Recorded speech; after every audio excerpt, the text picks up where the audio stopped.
The snowstorm had swallowed Manhattan when Grant Holloway made the cruelest decision of his life. He gripped Evelyn's wrist and dragged her across the marble floor of their Upper East Side penthouse, treating his wife like an inconvenience he could simply remove. "Get out," Grant said, pushing open the glass doors as freezing wind tore into the apartment. "You're finished here, and you're leaving with exactly what you brought, nothing." Evelyn stared at him in disbelief. Only hours earlier, she had prepared his favorite dinner and lit candles across the table, hoping they could finally repair the distance growing between them. Now her marriage, her home, and the life she had sacrificed to build were collapsing without warning. "Grant, please," she whispered. "At least tell me why." His expression remained cold. He shoved a torn paper bag into her hands. Inside were her cracked phone, 2 shirts, and the wedding ring he had thrown in like garbage. Then Evelyn saw the woman standing behind him. Sienna Brooks wore an expensive white coat and the satisfied smile of someone who had been waiting for this moment. She had already taken Evelyn's place beside Grant, and apparently inside her home. Sienna stepped forward and looked Evelyn up and down. "You should leave before the storm gets worse," she said. "Some of us actually belong here." Grant pushed Evelyn through the doorway. She stumbled onto the frozen terrace as the bag fell from her hands, scattering her few belongings across the snow. A second later, the doors locked behind her. Grant believed he had thrown out a penniless wife with nowhere to go. He had no idea Evelyn still possessed the original documents proving the penthouse, his company headquarters, and half of his fortune had been purchased with money secretly left to her. "You were holding me back," Grant said. "I'm done pretending you belong in this world." The door slammed, and Evelyn Mercer stood alone on East 72nd Street, snow lashing her face, mascara running down her cheeks, heartbreaking in real time. Taxis splashed icy water onto her legs as she stumbled toward the sidewalk, clutching the paper bag like a lifeline. Her phone buzzed once before, dying an unread voicemail from the hospital she never got to hear. Her body shook harder from shock more than cold. She didn't know where to go. She didn't even know if she could walk another step. But the city wasn't done with her. Headlights cut through the storm, slowing as they approached her. A black Mercedes S-Class rolled to a stop. The back window lowered, and a man's voice said her full name, quiet, certain, and impossibly familiar. "Evelyn Mercer, I've been looking for you. Evelyn Mercer, I've been looking for you." The warmth of the Mercedes lasted only a moment before Evelyn's mind drifted back to the cold street where her life had just shattered. Sitting stiffly in the back seat, she stared out at the blur of city lights, Manhattan, glowing gold and unforgiving, while her thoughts spiraled through years of memories she had tried so hard to bury. Evelyn Mercer. Even hearing her own last name unsettled her. She had spent her entire adult life avoiding it, hiding it, running from everything it represented. To the world, Evelyn was a soft-spoken, polite, hard-working woman who blended into the background of New York like a faded street mural. At 29, she worked as an entry-level interior design assistant at a boutique studio in Midtown. She fetched samples, carried swatches, prepared coffee for demanding clients, and stayed late to take on extra tasks. Not because she had to, but because she wanted to prove herself. What no one knew was that she had spent her childhood inside the towering walls of the Mercer estate, a home so large it had its own climate-controlled art wing. Her mother, a gentle woman with a quiet kind of brilliance, had walked away from the Mercer empire when Evelyn was 8. She had taken Evelyn to a small town in Vermont, determined to give her a life free of the cutthroat expectations of high society. Evelyn grew up making snowmen in the backyard, drinking hot cocoa from chipped mugs, helping her mom sew homemade curtains. They lived simply, happily until cancer stole her mother when Evelyn was 19. That was when the Mercer world came knocking again. Lawyers, executives, advisors, people who referred to her as Miss Mercer with bowing heads and cold smiles. But Evelyn refused everything. She wanted to build her own life, shape her own future, carve out her own identity. Grant had been the first man she ever truly trusted, the man she believed loved her without knowing her background. She met him by accident at a small cafe in Tribeca. He was charming, attentive, ambitious, everything she thought she wanted. He admired her humble beginnings, called her refreshing, claimed she made him feel grounded. She believed him. For 5 years, she worked, saved, supported his dreams, gave up promotions to help him climb, cooked for him, stayed up with him during his late nights, held him together when his deals fell apart. She rearranged her world so he could chase the life he said they would share. Instead, he took everything she offered and decided it wasn't enough. Sitting in the Mercedes now, Evelyn felt the sting of humiliation burn through her. Her clothes still damp, her body trembling. She hugged herself in the oversized coat the driver had offered her. The man sitting across from her, lean, composed, dressed in a charcoal suit that looked impossibly expensive, continued to watch her with an unreadable expression. His voice was deep, steady, and carried a familiarity she could feel in her bones. "Evelyn," he said quietly. "It's been a long time." She blinked hard, her memory scrambling to catch up. Those eyes, that voice, a fragment of her childhood flickered, running through the gardens of Mercer Estate, laughing with a boy whose name she hadn't spoken in more than a decade. "Do I know you?" she whispered. The man leaned closer, the city lights carving angles across his face. "My name is Jonathan Hale," he said softly. "Your mother trusted me with something before she passed." Her breath caught. What do you mean?" she murmured, her voice barely audible. Jonathan exhaled slowly, gaze locked on hers. "It's time you knew the truth about who you really are, Evelyn, and what your husband just threw away. The Mercedes glided through the city like a shadow stitched into Manhattan's midnight pulse. Evelyn pressed her forehead lightly against the window, watching the skyline loom above her steel towers, shimmering like watchful giants, drenched in gold and winter fog. She had passed these buildings every day on her way to work, never realizing how different they looked when you weren't hurrying, when you weren't unnoticed, when you no longer belonged to any world at all. Tonight, New York felt bigger, harsher, too bright, and too dark at the same time. Jonathan Hale's voice cut through the silence inside the car, a soft contrast to the distant horns and the wind slapping against the glass. "We're heading somewhere safe," he said. "Somewhere you should have never left."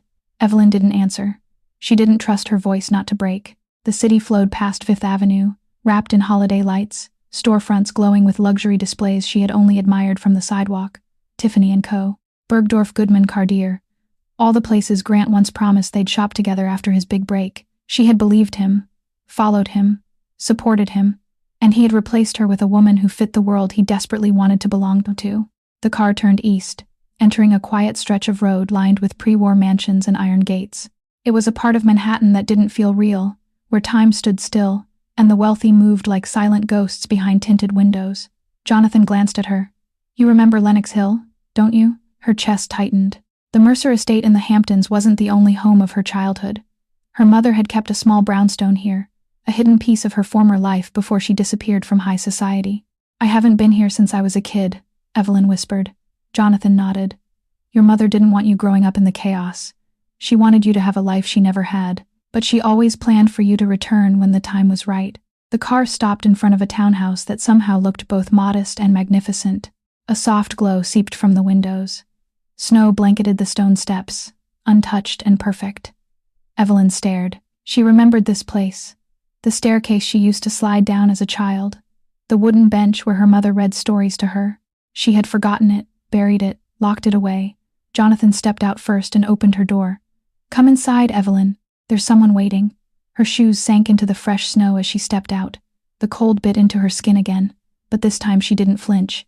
Something stronger than fear pushed her forward. Memory, loss, longing.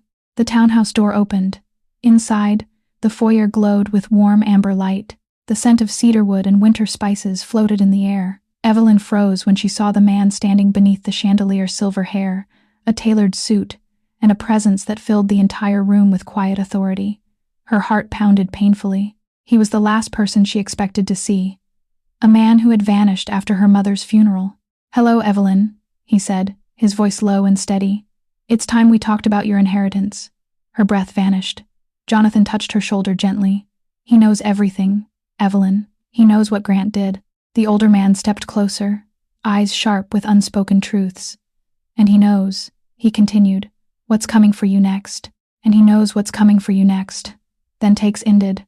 Grant Holloway had always been the kind of man who could walk into any room and make people believe he belonged there, even when he didn't. His suits were tailored, his words calculated, his smile practiced.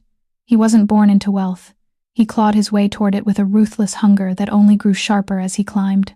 And Manhattan loved men like him. Polished, charming, and quietly poisonous. Right now, that polished charm was on full display inside the private lounge of the Sterling Club, one of Manhattan's elite sanctuaries, where only those with old money, new influence, or dangerous connections were welcome. Crystal wall sconces glowed softly, reflecting off mahogany shelves lined with bourbon older than most of the men drinking it. Grant leaned back in a leather armchair, surrounded by a circle of admirers. They weren't here because they liked him. They were here because he was rising fast, and proximity to a rising man often meant opportunity. But a small tremor of frustration twitched in his jaw. His phone had been buzzing non-stop since last night. Blocked numbers, unknown callers, a message from a number he didn't recognize with only 6 words. "We know what you did to her." He deleted it instantly. He hadn't expected Evelyn to make noise. She was quiet, obedient, grateful, the perfect accessory for a man trying to impress investors. Never once did she speak up, challenge him, or ask for more. She had been easy to control. That was why he married her. But now she was gone, out of his home, out of his way, out of his life, or so he thought. Across from him, Sienna Brooks lounged on the leather sofa, legs crossed, a smug smile playing at her lips. She was everything. Evelyn wasn't loud, bold, neon bright, dripping ambition like perfume. And Grant liked being around someone who fed his ego instead of reminding him of the parts of himself he hated. "You don't look relaxed, baby," Sienna purred, swirling her drink. "Still thinking about the little ghost you threw out last night?" "Ghost," Grant scoffed. "She'll vanish. It's what she does best." But doubt flickered in his eyes. Something about that message, something about the silence afterward, something about the way Evelyn's face didn't crumble the way he expected. Sienna leaned closer. "Relax. She's nobody. No money, no family, no connections. She's a nobody in a city that eats nobodies alive." Grant took another sip of whiskey, letting the burn settle the unease in his stomach. He had run background checks on Evelyn years ago. Nothing alarming. No employment gaps. No credit cards tied to wealthy relatives. No hidden inheritances. If anything, she was too average, but now something felt off. A man from across the room approached Roger Dane, a real estate investor whose handshake was as cold as his heart.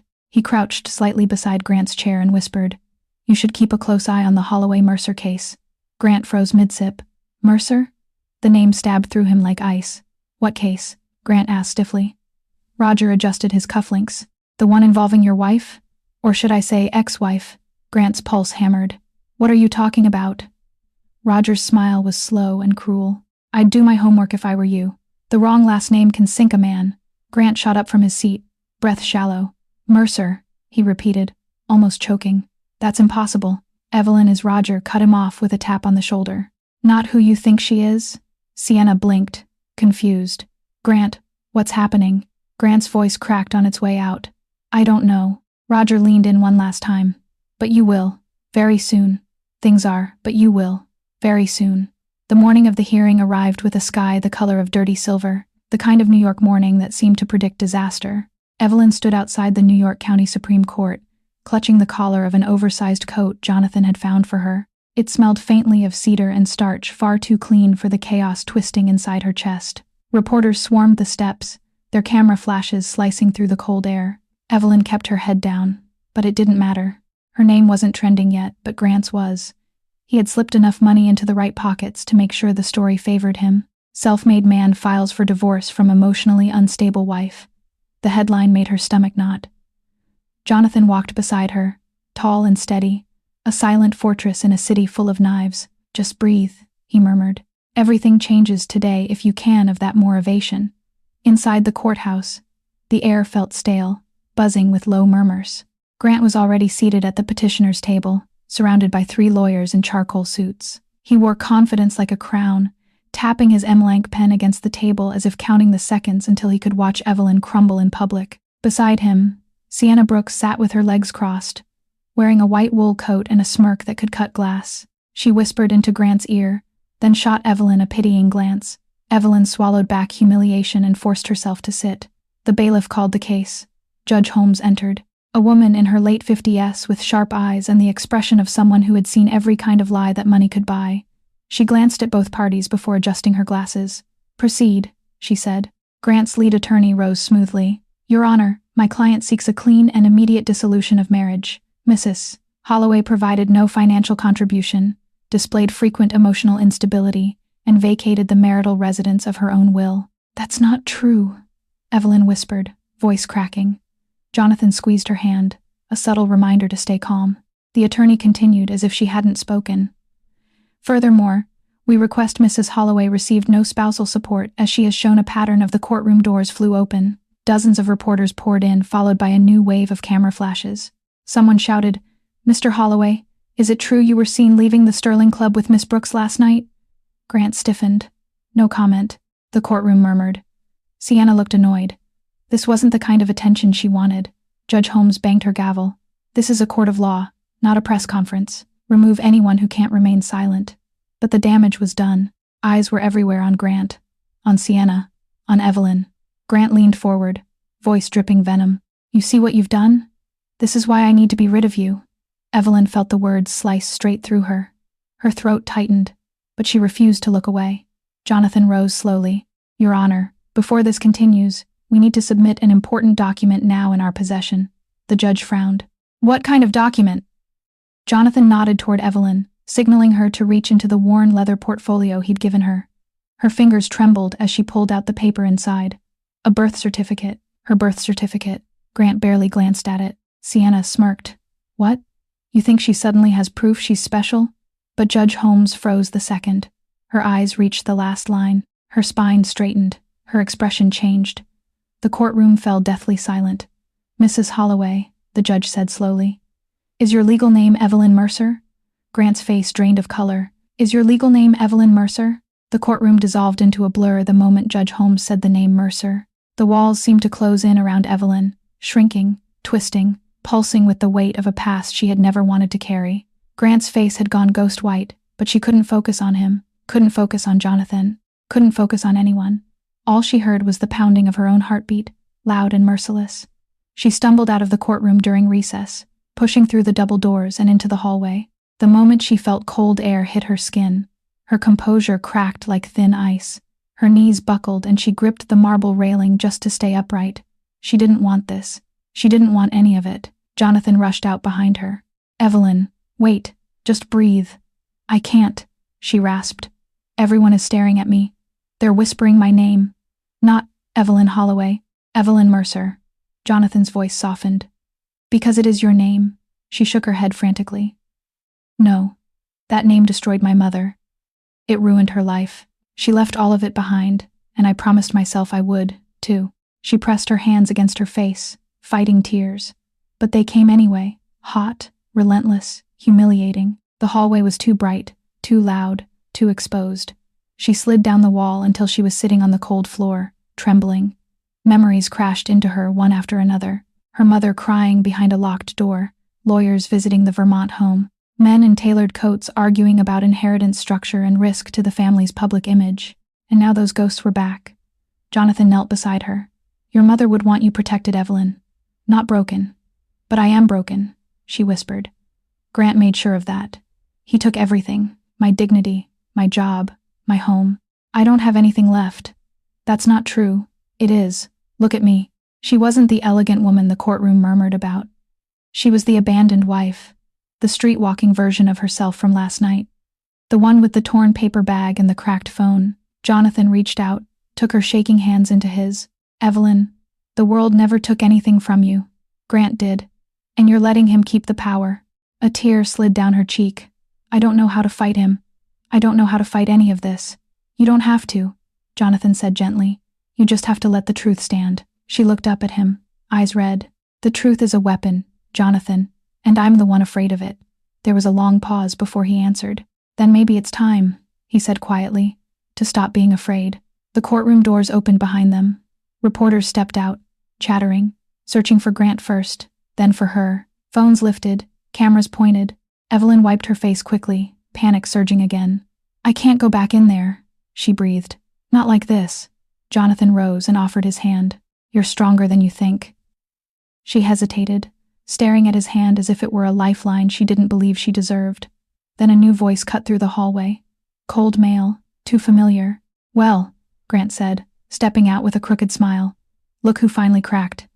Sienna stood beside him, smirking. "Told you she'd fall apart." The world tilted. Her lungs squeezed. Her hands shook. Grant leaned in just enough for her to hear him. "You embarrassed me in there, and you're going to pay for it. You embarrassed me in there, and you're going to pay for it." Evelyn froze at Grant's threat, her breath catching like glass in her chest. Jonathan stepped in front of her, jaw tight, but before he could respond, a voice boomed from the far end of the hallway. "Enough. Thanks for watching. The man from the townhouse, The silver-haired figure with the sharp gaze approached with deliberate steps. Even the reporters fell silent as he moved. His presence commanded attention the way powerful men did without trying. His name was Marcus Vance, a former judge, a man who once shaped the legal landscape of New York like a sculptor shapes marble. And he was staring directly at Grant. "You've caused enough harm today," Marcus said. Grant scoffed. "Who the hell are you?" Her emotional support group. Marcus didn't flinch. "I'm the executive of Evelyn Mercer's estate." Grant's smirk faltered. "Estate." Marcus turned his attention to Evelyn. "We should have spoken sooner, but your mother wanted you to have a normal life for as long as possible." Evelyn felt faint. "What estate? What are you talking about?" Jonathan touched her arm gently. "Evelyn, your mother left you more than memories." "Why?" Reporters surged forward, microphones rising like weapons. Marcus lifted a hand. "Your mother was the sole heir of the Mercer Trust, and upon her passing, everything transferred to you." Evelyn shook her head in disbelief. No, that can't be right. "My mother left with nothing. We lived in a small house," she said. She walked away. "She walked away from the people," Marcus corrected softly. "Not the assets." Grant's eyes widened as the color drained from his face. "Wait, what assets?" Marcus ignored him. He opened a leather folder and pulled out several documents, sliding them into Evelyn's trembling hands. "These are the original trust papers," he said. "Your mother kept them hidden until the right moment, and that moment is now." Evelyn blinked rapidly, her vision blurring over words she barely recognized. Mer Foundation, beneficiary, primary heir, executive authority. Jonathan leaned closer. "Evelyn, you're the sole surviving Mercer one. If you do Russian test, one heavily seed us." Her pulse thundered in her ears. "This has to be a mistake." "It's not," Marcus said. "Your mother instructed me. If anyone ever endangered you, the truth must be revealed." Grant's voice cracked. "Endangered? Endangered? She's lying. She's unstable. She always has been." Sienna stepped back slowly, as if realizing she might be standing next to a sinking ship. But Marcus kept going. "Your husband," he said, turning toward Grant, "forced her out of her home during a storm, cut off her insurance, attempted financial manipulation, psychological harm, public humiliation, and based on new evidence," he nodded to Jonathan, "possible physical abuse." Grant's face contorted. "You can't prove anything." Jonathan's eyes hardened. "We already did." Marcus handed Evelyn a sealed envelope. "Your mother knew people might try to use you. That's why she left this for you." Evelyn stared at the envelope, her hands trembling so hard she could barely keep hold of it. "What is this?" she whispered. Marcus took a breath. "Heavy and purposeful. It's the document that can destroy anyone who tries to hurt you," he said. And unfortunately for him, he tilted his head toward Grant. "You're going to need it." Grant's face went red. "You're bluffing." "Then you won't mind if Evelyn opens it," Marcus replied calmly. "Right here." Evelyn swallowed hard, sliding her thumb under the seal. A lifetime of secrets rested between the paper. She opened the envelope and gasped. Inside was a name she never expected to see, and it wasn't her mother's. For hours after opening the envelope, Evelyn sat in the quiet study of the Lenox Hill townhouse, staring at the name written on the document. Every line of text felt unreal, like it belonged to someone else's life. Someone stronger, someone braver, someone who didn't tremble at the thought of facing the world. But as dawn pushed its pale light through the tall windows, something in her shifted. She could no longer afford to exist as the Evelyn who let people walk over her. The Evelyn who apologized for taking up space. The Evelyn who believed survival meant shrinking into silence. Marcus had said one thing before leaving the room last night, a sentence that followed her into her sleep and dragged her back awake. "Your mother didn't raise a victim. She raised a force. And we wake." Jonathan found her still reading the document when he entered with 2 coffees, placing one gently beside her. "You haven't slept." "I don't feel tired," she said quietly. "I feel awake." He studied her for a moment. "You know what this means?" "Yes." She looked up at him, eyes steady. "It means I stop letting Grant control the story." Jonathan's expression softened with something like pride. "Then we start today. Bond 40. Before she could hesitate, he led her upstairs to a room she hadn't entered since childhood. The Mercer dressing suite. The walls were lined with glass closets holding pieces her mother had left. Preserved timeless coats, elegant dresses, jewelry that shimmered like captured starlight. Evelyn reached out and touched a black wool coat, the fabric smooth beneath her fingers. "I can't wear any of this." "You can," Jonathan said. "And you should. These were meant for you, too." She inhaled shakily, letting her hand rest on the coat. Do you really think I can stand against him? Jonathan stepped closer. Not too close, just enough that she felt the warmth of someone who believed in her. You already did yesterday when you didn't crumble. When you spoke your truth. When you showed up. Even though he wanted you destroyed. Her throat tightened, but not with sadness, with resolve. Within an hour, Evelyn stood in front of the mirror, wearing the coat. Its tailored silhouette hugged her shoulders perfectly. The woman staring back at her didn't look broken. She didn't look scared. She looked defined, composed, reborn. Jonathan handed her a Mercer Foundation security badge. This is your name, your heritage, your power, and you're walking into the world with it. She stared at the badge. Evelyn Mercer, beneficiary. For the first time in years, her name looked right. Next came the essentials. A fresh blowout that smoothed her dark hair into shining waves, subtle makeup enhancing the quiet fire in her eyes, and a pair of black leather boots that clicked against the townhouse floors like punctuation marks. When she descended the staircase, Marcus was waiting. He turned, paused, and nodded once, slow, approving. Now, he said, you look like your mother. A painful warmth spread through her chest. She'd probably laugh if she saw me like this. Thanks for watching. No, Marcus corrected. She'd say, it's about time. Jonathan picked up her coat. We have somewhere to be. Where? She asked. He smiled faintly. You'll see. Minutes later, they stepped outside and Evelyn froze. Parked at the curb was a sleek black Mercedes S-Class. Not the one from last night. This one bore the Mercer crest on its plates. But what made her heart stop wasn't the car. It was the man leaning against the passenger door. Grant, his eyes locked on her new appearance. Sharper, stronger, untouchable.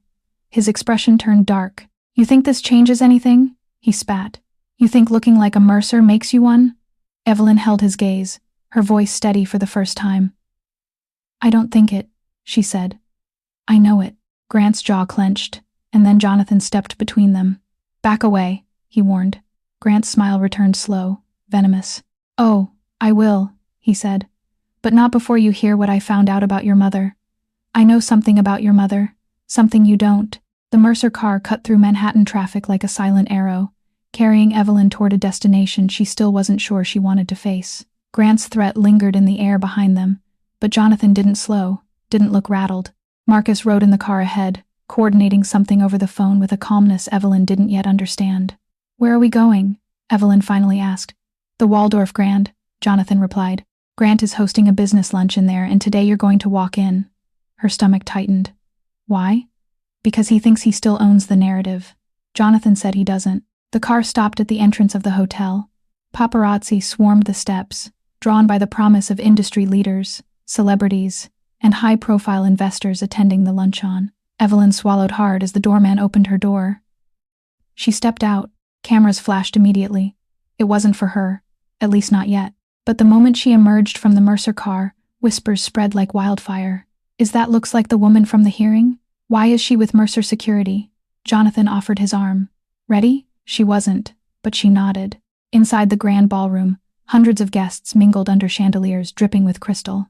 Laughter floated like perfume. Deals were being made at every corner. And standing at the center, surrounded by investors, was Grant Holloway. He was mid-sentence when he noticed the shift in the room. Heads turned. A hush followed. And then he saw her. Evelyn. Not the shattered woman he threw into a snowstorm. Not the trembling wife he humiliated at court. This Evelyn stood tall, wearing her mother's tailored coat, and a quiet fire in her eyes. Grant's expression flickered. Shock, fear, anger, before he forced a smile. Well, look who the ice storm dragged in, he muttered. Sienna drifted to his side, eyes narrowing. What is she doing here? Evelyn kept walking. She didn't raise her chin. She didn't fake a smile. She simply arrived, and that was enough to shift the entire energy of the room. Jonathan stopped beside her while Marcus approached the stage, placing a sealed folder on the podium as if preparing for an announcement. Grant stepped forward. You're trespassing, Evelyn. This is a private event for business professionals. Jonathan let out a low laugh. Then she belongs here more than you. Grant's eye twitched. What's that supposed to mean? Before Evelyn could speak, a voice from behind one of the tables answered for her. It means she outranks you. The crowd parted as Roger Dane, the same investor who warned Grant at the Sterling Club, stood. He looked directly at Evelyn with a polite nod. Miss Mercer, he said, loud enough for everyone to hear. It's an honor. Conversation stopped. Cameras lifted. Everyone turned toward Evelyn now, not Grant. Grant's jaw dropped. Miss Mercer. No, she's lying. Roger raised an eyebrow. The Mercer Trust is one of the largest silent investors on the East Coast. Only a fool would doubt the name. Grant's breathing quickened. She's manipulating you. She's nobody. Marcus stepped forward, opening the sealed folder. Shall we show them exactly what kind of nobody she is? Grant lunged forward. Don't you dare. He was too late. The screen behind the stage lit up as Marcus connected a drive. A video appeared and the ballroom gasped. It was Grant screaming at Evelyn, grabbing her arm, shoving her into a wall, the audio crystal clear, every word, every threat visible to every investor, journalist, and ally in the room. Grant's career snapped in half in real time. Evelyn didn't say a word. She didn't need to. The room did it for her. And as security began to move toward Grant, he turned pale, eyes bulging in panic. Evelyn, don't do this. You don't know what you're starting. Evelyn finally spoke, her voice steady. I'm ending it. Grant's face twisted, and then he whispered something so dark, so dangerous it cut through the ballroom like ice. Your mother didn't die the way you think she did. The ballroom froze. Music faded, silverware stilled.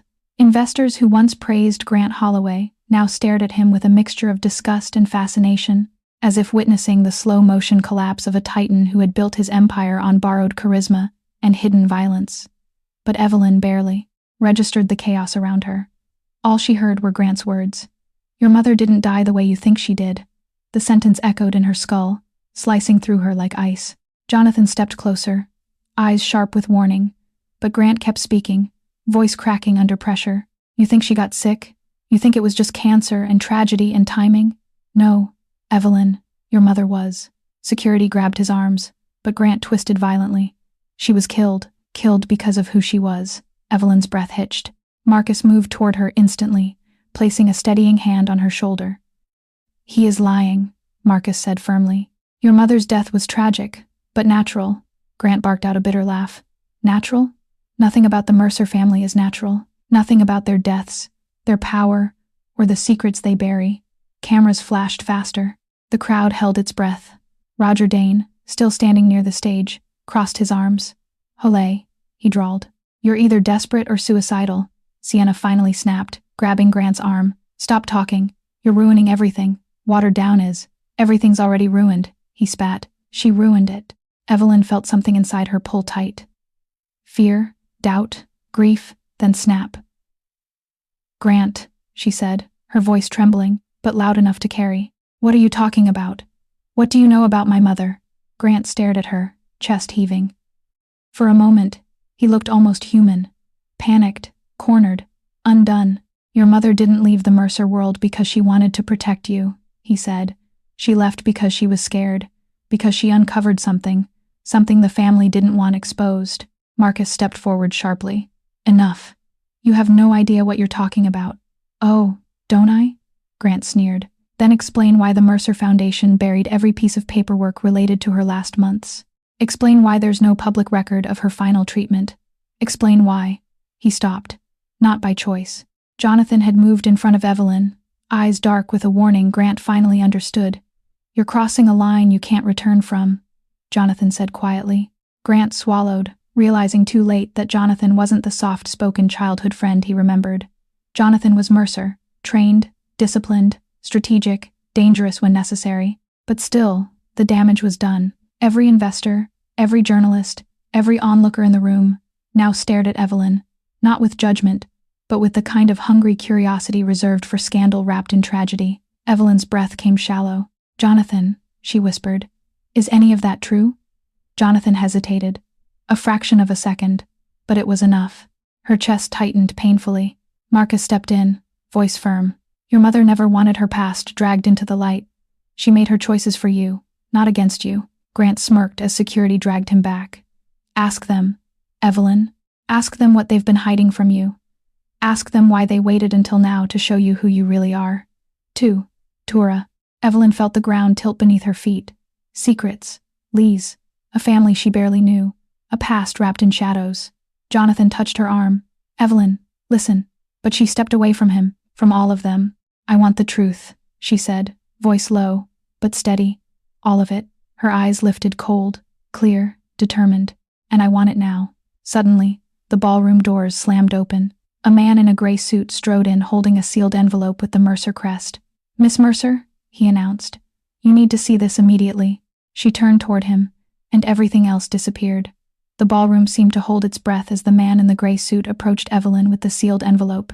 Even the clinking of glasses stopped. The Mercer crest on the envelope glimmered beneath the chandelier light.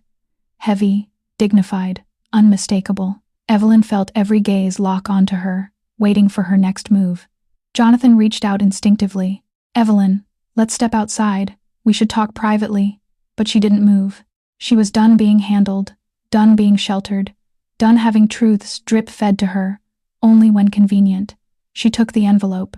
Her fingers trembled as she broke the wax seal. Inside was a letter and a stack of official documents, all stamped with Mercer Foundation insignia. Her eyes scanned the page and her breath stopped. Marcus stepped closer. "Evelyn, maybe I should explain." "No," she whispered. "I want to read it." The letter was written by her mother. "Dearest Evelyn, if you are reading this, it means your safety has been threatened." Her mother's handwriting, elegant, steady, pulled her back through time. She remembered those hands guiding hers as a child, helping her trace letters on a kitchen table in Vermont. But the words written now were not the gentle stories of their simple life. "You must be told the truth about why we left the family and why I hid you.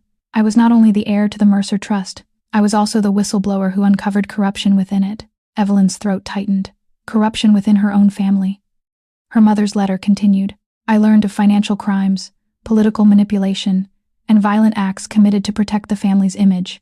When I refused to stay silent, I became a target. I fled to Vermont so you could grow up free. They promised they would not follow as long as I remained quiet."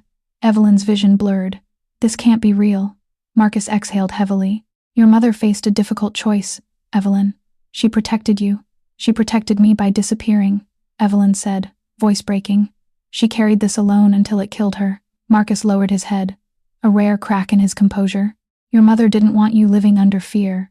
She wanted you to have a life untouched by the Mercer legacy." Jonathan stepped forward, and we honored her wish until Grant destroyed that fragile line. Grant, being held by security, barked out a hoarse laugh. See, I told you she was hiding something. I knew the moment I dug deeper. Your mother wasn't sick. She was silenced."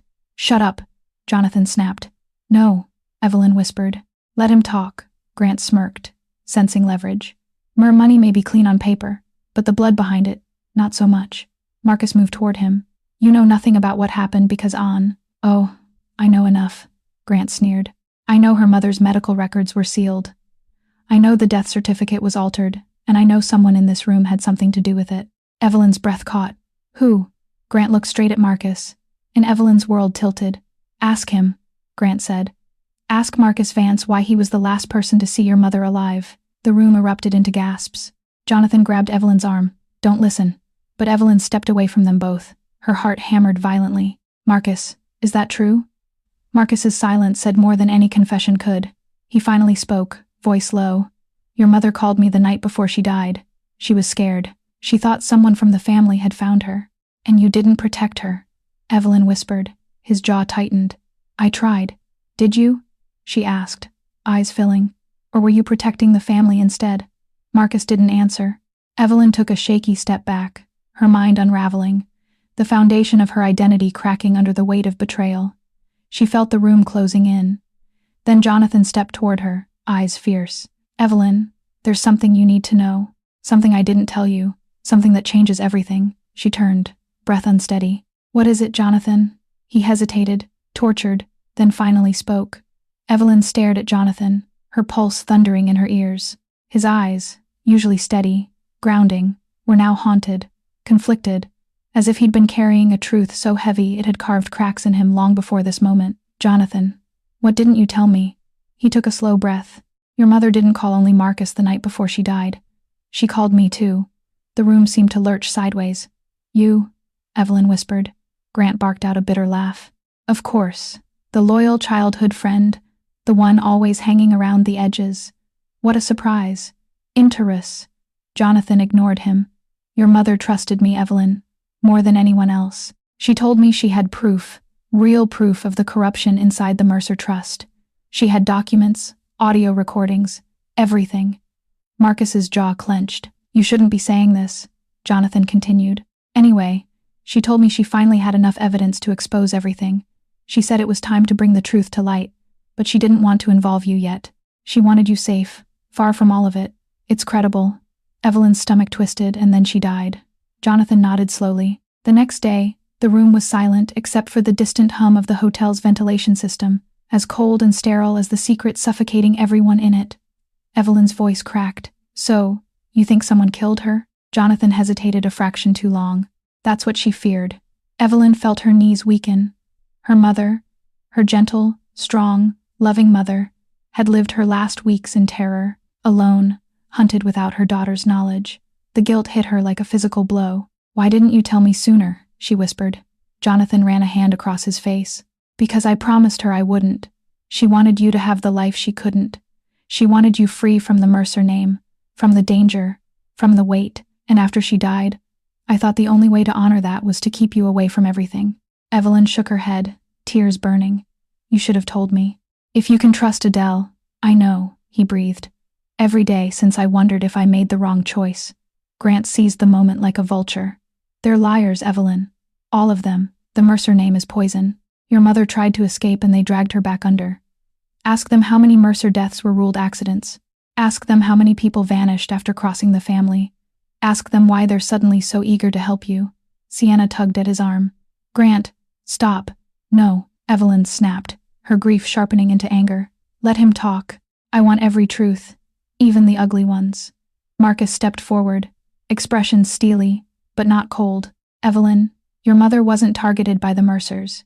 She was targeted by the people trying to destroy them, including the same network Grant has been taking money from. A ripple of shock moved through the crowd. Grant's eyes widened. What are you? No, you can't prove that. We already have, Marcus said. Jonathan pulled his phone from his pocket and unlocked it with his thumb. Your mother's evidence wasn't lost, Evelyn. She hid it, she encrypted it. And last night after the hearing, we finally cracked the code.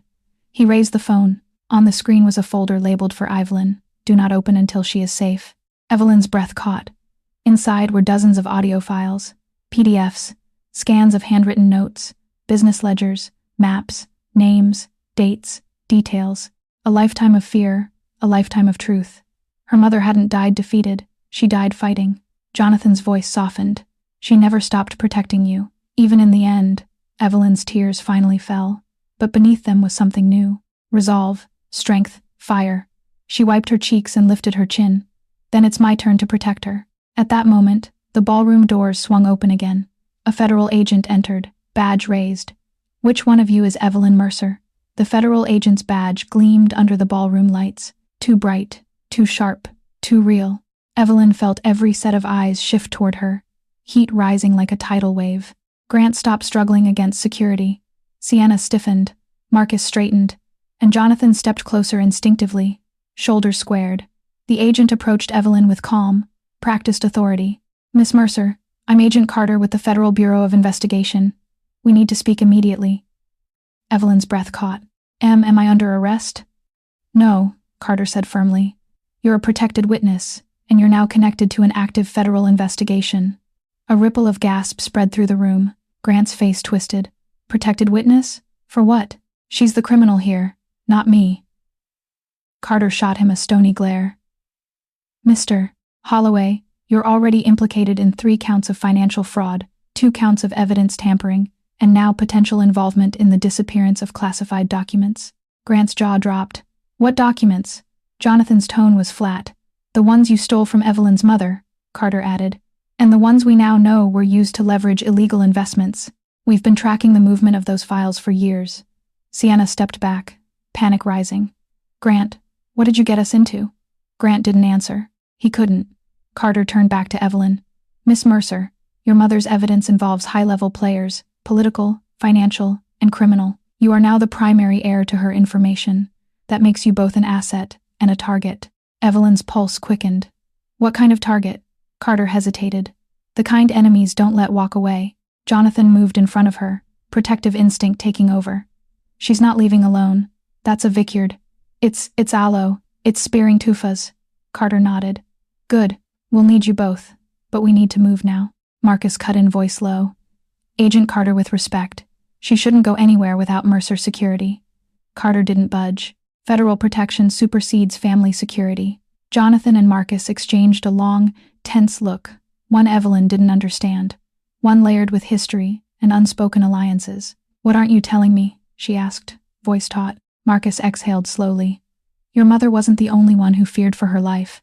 The Mercer Trust has enemies far more dangerous than Grant. Grant scoffed loudly. Stop pretending you're some noble dynasty. The Mercers built their empire by crushing anyone who stood in their way. Marcus glared at him. And you, Mr. Holloway, benefited from that empire more than you realize. Grant lunged forward, but security tightened their grip. Jonathan placed a hand on Evelyn's shoulder. You're not safe here. The longer we stay, the more risk we take. Carter motioned to the exit. Miss Mercer, please. The room began buzzing again. Investors whispering, journalists typing furiously, cameras flashing nonstop. Evelyn felt dizzy, overwhelmed by the glaring spotlight of a world she never chose. Her voice trembled. What happens if I walk out that door? Carter answered plainly. Your life changes forever. Evelyn swallowed hard. And if I don't? Jonathan looked her straight in the eyes. Then you'll be facing all of this alone. And that's exactly what your enemies want. Her heart twisted. The mother she missed every day had fought in the shadows for years. Now those same shadows were reaching for Evelyn. She nodded slowly. Okay, I'll go. Carter gestured for them to follow him out of the ballroom. Marcus stayed behind, speaking quietly into his phone, coordinating something of grave importance. Grant screamed after them as they walked away. You think you're safe, Evelyn? You have no idea what you're up against. Your mother thought they'd protect her, too. And look where that got her. Jonathan stiffened, but didn't turn back. He simply led Evelyn forward, step by step, toward the hallway. But before they reached the doors, another agent rushed in, face pale. Carter, stop. There's been a breach. Carter froze. What kind of breach? The agent's voice shook. Your witness has already been compromised, and we have data about. Evelyn's blood turned to ice as Carter reached for his gun. Panic rippled through the hallway the moment the second agent shouted. Evelyn felt Jonathan pull her behind him as Agent Carter barked orders, his hand already gripping the holstered gun at his hip. Everyone get back. Secure the exits, Carter yelled. The ballroom doors slammed shut as hotel security rushed in. Guests screamed. Paparazzi scattered. The sound of shuffling feet and panicked voices filled every corner of the grand corridor. Evelyn's pulse hammered so loudly she could barely hear anything else. Compromised? How? We just left the room. The second agent, breathless, replied. Someone accessed the federal files on her mother. Someone inside the system. They knew she'd be here today. Jonathan's jaw clenched. So this wasn't random. Someone is hunting her. Carter nodded grimly. And they're close. Indistat. Evelyn pressed a hand to her chest, trying to steady her breathing. The walls felt too tight, too loud, too alive with danger. I thought federal protection would make me safe. Carter shook his head. Not when your enemies appear to have federal clearance of their own. That sentence dropped like a stone.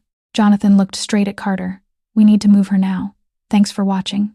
But before they could take a single step, the lights in the hallway flickered once, twice, then plunged half the corridor into shadow. Sienna screamed somewhere behind them. Marcus, who had just caught up, froze. That's a signal. Jonathan narrowed his eyes. A signal for what? Marcus stared down the darkened hallway. For someone to make their move. Carter motioned them backward. Stay behind me. We're getting you to the service elevators. Whis. End quote.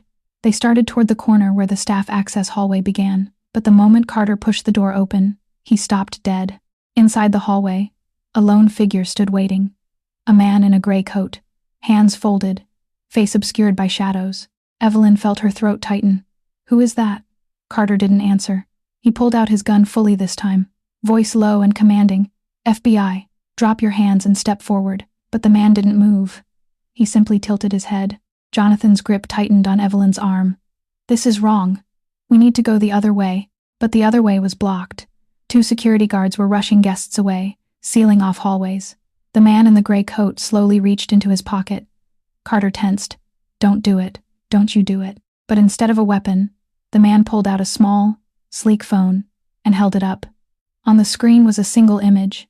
Evelyn's mother alive, terrified. Running? Evelyn gasped. That's impossible. Minus stowed. The man finally spoke, voice cold and untraceable. Your mother told us you'd come looking someday. Jonathan stepped forward, fury exploding across his face. Who are you? But the man ignored him. Evelyn Mercer, he said calmly. Your mother didn't hide to escape the Mercers. She hid to escape us. Carter shouted again. Step forward or get on the ground. The man lowered the phone and smiled. A slow, chilling smile. Then he dropped something small and metallic to the floor. It rolled, stopped. A beeping sound clicked to life. Jonathan lunged. Get down. The corridor erupted, but instead of an explosion, the device burst into thick black smoke, swallowing the hallway in seconds. Screams echoed.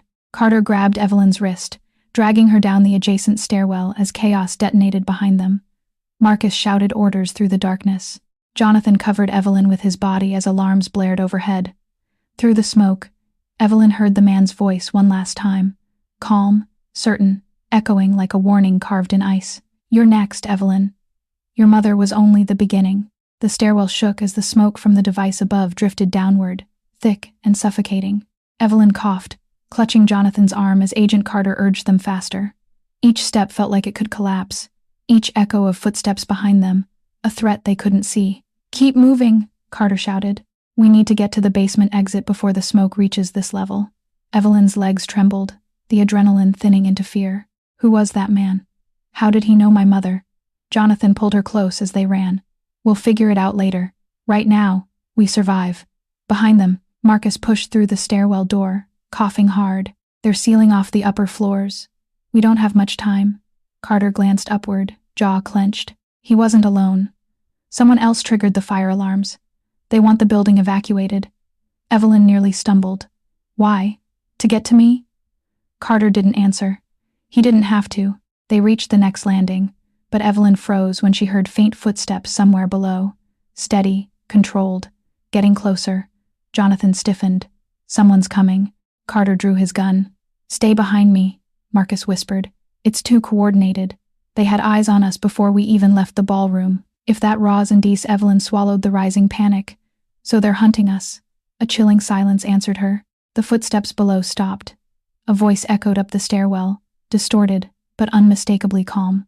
Come down slowly, Evelyn. You'll want to hear what we know about your mother. Her heart plummeted. Not again. Not another threat. Not another person claiming to hold answers. She shook her head violently. No. No more lies. No more half-truths. I'm done being manipulated. If you's at it. Jonathan stepped in front of her, protective fire in his eyes. You're not touching her. The voice chuckled. You're outnumbered, Mr. Hale. Jonathan didn't flinch. Try me. Carter pulled Evelyn closer. New plan. We're going up. Marcus blinked. Up. That's where the smoke is. Better smoke than an ambush, Carter replied. They turned and climbed 2 steps at a time. Evelyn gasped for air as the smoke thickened. But she kept going, refusing to slow down, refusing to collapse again. Not after everything she'd learned. When they reached the 3rd-floor landing, Carter kicked open a maintenance door and rushed them in. Inside was a narrow hallway filled with industrial pipes, buzzing electrical panels, and flickering fluorescent lights. This leads to the rooftop access, Carter said. Mercer Security is sending a helicopter. Evelyn blinked. A helicopter? Why? Marcus forced the door shut behind them. Because whoever is after you isn't giving up, and we need air extraction before they corner us. They started down the corridor, but halfway through the lights above them flickered again. Jonathan stopped abruptly. Wait, he whispered. Do you hear that?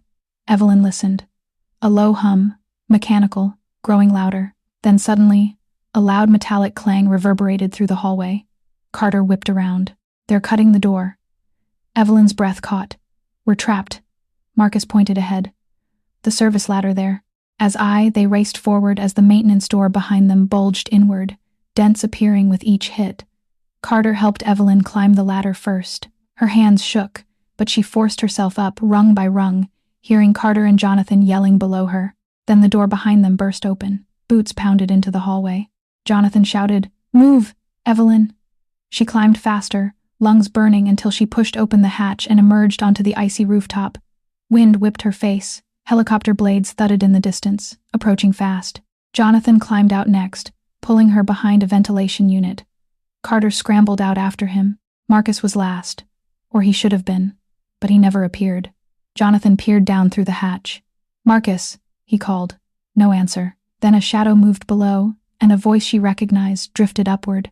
"We've got him, and if you want him back alive, Evelyn will come down." End quote. Wind whipped across the rooftop, cold enough to cut skin. Evelyn clung to the ventilation unit, her breaths ragged, her hair snapping in the icy air. Jonathan crouched beside her, scanning the rooftop edge while Agent Carter kept his gun aimed downward through the open hatch. Voices drifted up, shouts, threats, and Marcus's muffled groans. Evelyn's heart clenched. "They have him. We can't leave him." Jonathan grabbed her wrist. "Evelyn, look at me. They want you. Marcus's leverage. If you go down there, I won't let someone else get hurt because of me." Her voice trembled, but she meant every word. "I can't." Carter's jaw tightened. "Listen carefully. They're not amateurs. That smoke device, that was military grade. Whoever they are, they have resources, training, and a mission. And that mission revolves around you." Evelyn swallowed, her fear curdling into something heavier. "What do they want from me?" Jonathan exhaled sharply. "Your mother's files, her evidence, everything she died to protect, and they think I'll trade myself for Marcus. They're betting on it," Carter said. Evelyn crawled closer to the hatch, peering down. Shadows moved below, silhouettes shifting in the dim maintenance lights. One of the men held Marcus by the collar, a gun pressed to his ribs. Her pulse spiked. "Marcus, he tried to protect me." "And he still is," Carter said. "But that doesn't mean you throw yourself into an ambush." If you, Evelyn looked between the two men who had stood by her since her world collapsed. Jonathan, steady, loyal, fierce. Carter, cold but protective. A soldier built for moments like this. She felt small compared to them. Fragile, but deep down something stirred. Something her mother had left inside her. Something Evelyn had ignored for too long. Courage. "I'm going down," she said quietly. Jonathan's reaction was immediate. "No, absolutely not." Carter's voice snapped like a whip. "You step into their hands. You disappear. There won't be a second chance." Evelyn lifted her chin. "There won't be any chance for Marcus if I don't." Jonathan ran a hand through his hair, frustration bleeding into fear. "You don't understand these people." "I'm starting to," she cut in. "They don't want Grant. They don't want the Mercers. They want what my mother exposed. They want the truth gone." Carter studied her with something like reluctant respect. "You're braver than you look." I'm tired of being afraid," she whispered. For a moment, the only sound was the helicopter approaching from the distance, the thump of blades slicing through the night. Then a voice from below shouted, "Evelyn Mercer, you have 30 seconds to show yourself or he dies." Evelyn flinched. Jonathan gripped her shoulders. "I won't let you do this, but you can't stop me." Her eyes glistened, fierce and terrified at once. Jonathan's expression broke just for a second. "I can't lose you, not after everything." She touched his hand. "You won't." Carter knelt beside the hatch, tension radiating from every muscle. "If you're going down there, you're not doing it alone. I'll cover you. Jonathan will stay close." But Evelyn shook her head. "They want me. Only me." She stood, legs trembling, but locked with determination. She approached the hatch, gripping the railing to steady herself. "I'm coming down." Her voice rang out, slicing through the wind. Marcus shouted something she couldn't make out. Jonathan stood behind her, helpless and furious. Carter raised his weapon. "On your mark." Evelyn inhaled, heart thundering, and then the rooftop door behind them burst open with a violent crash. Gunfire crackled. Boots thundered across the gravel. A new voice roared through the chaos. "Nobody moves. Evelyn Mercer belongs to us now." The rooftop exploded into chaos the moment the door burst open. Armed men in tactical gear flooded onto the gravel, their movements sharp, disciplined, terrifyingly precise. Evelyn staggered backward as Jonathan pulled her behind him, his body tensing like a shield in front of her. Agent Carter raised his weapon instantly, shouting commands over the howl of the wind. "Federal agent, drop your weapons." But the intruders didn't hesitate, not even for a breath. They fanned out quickly, forming a semicircle that boxed them in against the ventilation units. Their leader, a tall man with a black tactical vest and an earpiece, stepped forward, his eyes locked onto Evelyn with unsettling clarity. "Stand down, Agent Carter," he said smoothly. "You're outnumbered, outgunned, and operating outside your jurisdiction." Carter's jaw clenched. "Who are you?" "Someone who has been patient for far too long," Jonathan snarled. "If you touch her." The leader raised a hand and his team responded instantly. 3 laser sights snapped onto Jonathan's chest. Evelyn gasped. "Stop, stop, don't hurt him." The leader smiled faintly, not at her, but at her reaction. "You care for him. Good. That gives us leverage. Carter stepped forward. You won't be taking her. Not on my watch. But the leader only tilted his head. Your watch? You think this is about you? This woman is in possession of extremely classified intelligence tied to national and international operations. She belongs with us, not the FBI, Jonathan spat. She doesn't belong to anyone. It's a govern. The leader ignored him. Bring her. 2 men advanced, grabbing Evelyn by the arms before Jonathan could stop them. She struggled, panicked, kicking against their tactical boots. Let her go, Jonathan shouted, lunging forward. The leader moved faster. He struck Jonathan across the face with the butt of his rifle, dropping him to the gravel. Jonathan, Evelyn cried. Jonathan groaned, blood streaking his cheek. Carter fired a warning shot into the air. Enough, end quote. The leader didn't even blink. Agent Carter, your weapon is useless here. In one fluid motion, one of the intruders swept Carter's legs out from under him, knocking him to the ground. Another kicked his gun across the rooftop. Carter clutched his ribs, gasping as he slid across the gravel. Evelyn screamed, struggling harder. You don't have to do this. Tell me what you want. The leader leaned in close, his breath cold against her ear. We want the files your mother died protecting. And we want the truth, she tried to bury. Evelyn froze. I don't have them. Yes, you do. And your little friend Jonathan cracked the encryption. Her stomach dropped. They knew. Jonathan struggled to his knees. You're not taking her over my dead. A rifle butt slammed into his side. He collapsed again. Stop, Evelyn cried, her voice cracking. Please, I'll come with you. Just don't hurt him. The leader straightened. Good. Cooperation will keep your friends alive. 8. They pulled her toward the rooftop edge where a military-grade helicopter was descending, its blades slicing through the night. The wind roared so violently she could barely keep her eyes open. Jonathan crawled toward her, dragging himself across the gravel. Evelyn, don't. She twisted toward him, tears streaking her face. I'm sorry. I'm so sorry. The helicopter touched down. The leader shoved her forward, and just as they forced her inside, the rooftop door burst open again. Marcus, bloodied, furious, and alive, stumbled through, pointing a gun straight at the helicopter. His voice tore through the storm. Let her go now. Marcus's voice sliced through the wind, rough and ragged, but powerful enough to freeze everyone on the rooftop.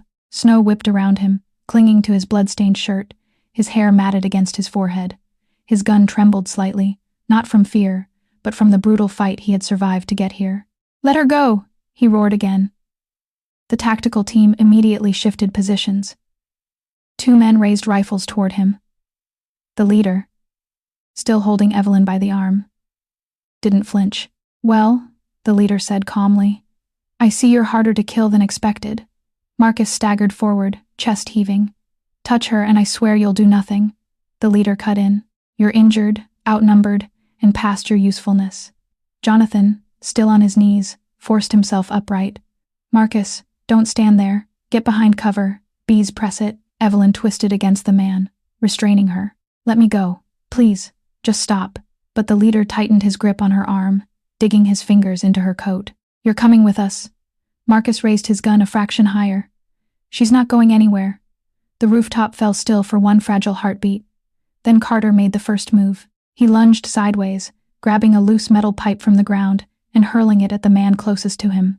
It struck the soldier's helmet with a crack, just enough to break formation. Jonathan charged forward at the same moment, tackling a second man to the ground. Chaos detonated. Gunfire burst across the rooftop in deafening pops. Evelyn ducked instinctively as the wind filled with sparks from ricocheting bullets. Marcus fired at the leader, forcing him to release her. The shot missed his heart by inches, tearing through his vest. Run, Evelyn! Marcus shouted. But she didn't run. Not this time. She reached for Jonathan instead, dragging him upright as he fought off another attacker.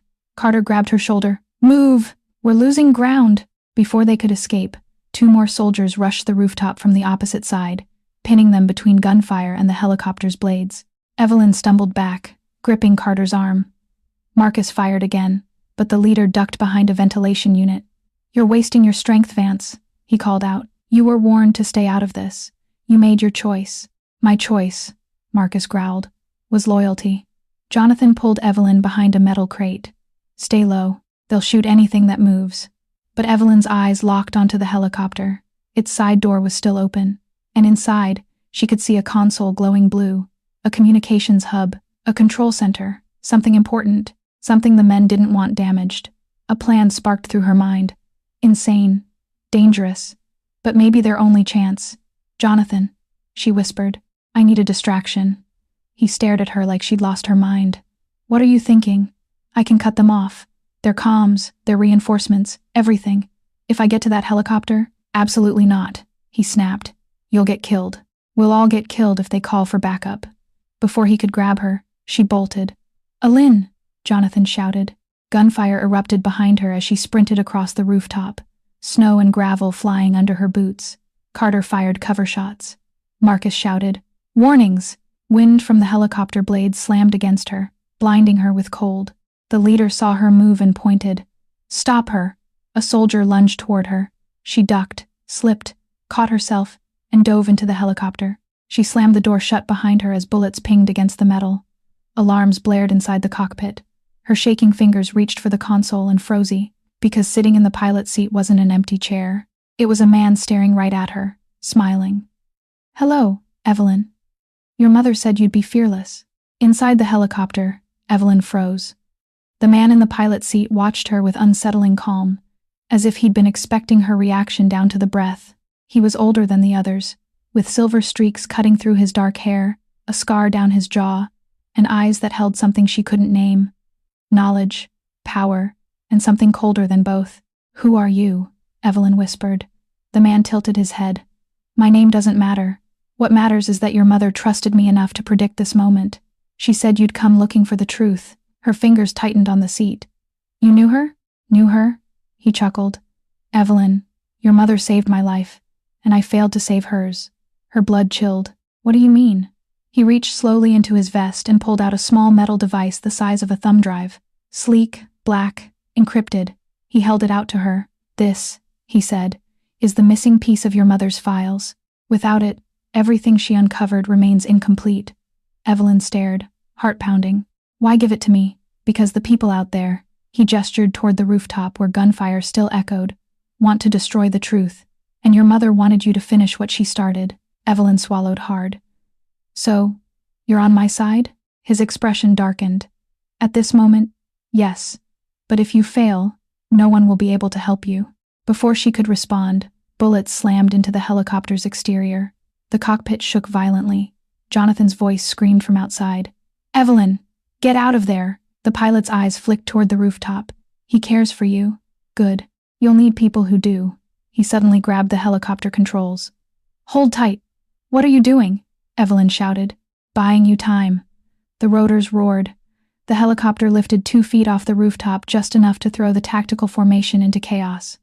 On the ground, Carter tackled one of the soldiers. Jonathan sprinted toward the chopper, dodging fire. Marcus, barely standing, fired at the men trying to reposition. The pilot yelled, Evelyn, get to the left door. Jump, when I say. She shook her head violently. I'm not leaving without now, he shouted. He tilted the helicopter sharply, throwing her toward the opposite door. Evelyn gripped the handle, nearly losing her balance. Wind slammed into her as she leaned out, staring at Jonathan. Jump, he yelled. Her heart hurled itself forward. She leapt. Jonathan caught her, stumbling back with the force, pulling her into his arms. As the helicopter rose higher, Evelyn looked up desperately. Come with us, she screamed to the pilot, but the man only gave a small, tragic smile. Tell her I kept my promise, he said softly. Then a sniper's shot cracked through the air. The helicopter spiraled. Evelyn screamed as the chopper spun wildly, engine coughing, smoke exploding from its side. It dipped, wavered, struggled, then slammed into the far end of the rooftop with a violent crash. Flames erupted instantly, lighting the night sky. No. Evelyn tried to run toward the fire, but Jonathan held her back as debris rained down. Carter rushed to shield them. The tactical leader shouted over the chaos. Secure the package. Don't let her get away. Evelyn clutched the metal device the pilot gave her, tears streaming down her face. He died because of me. Jonathan gripped her shoulders. No, he died for the truth. The rooftop filled with smoke again, and the tactical leader stepped through it, gun raised at Evelyn's chest. This ends now, Evelyn Mercer. The rooftop glowed red with fire, smoke twisting upward like dark ribbons against the night sky. Evelyn stood trembling, but no longer from fear. The tactical leader stepped forward, gun raised steadily at her chest, his expression carved from cold authority. Hand over the drive, "Miss Mercer," he commanded. "This is bigger than you." Jonathan moved in front of her instantly, arms spread. "You'll have to shoot through me." The leader didn't blink. "That's the plan." Evelyn's pulse quickened, but something inside her had changed. She wasn't the terrified woman crying on the street anymore. She wasn't the shattered wife Grant threw away like trash. She was her mother's daughter, and she wasn't going to die running. With a steady breath, she stepped out from behind Jonathan. "You want the truth buried? My mother died protecting it. The man in that helicopter died protecting it." "I won't," the leader sneered. "You don't understand the game you've walked into." "No," Evelyn said quietly. "You don't understand the opponent you've cornered." He tilted his head. "And who's that supposed to be?" Evelyn lifted the metal drive and snapped it in half with a sudden forceful twist. The leader's eyes widened.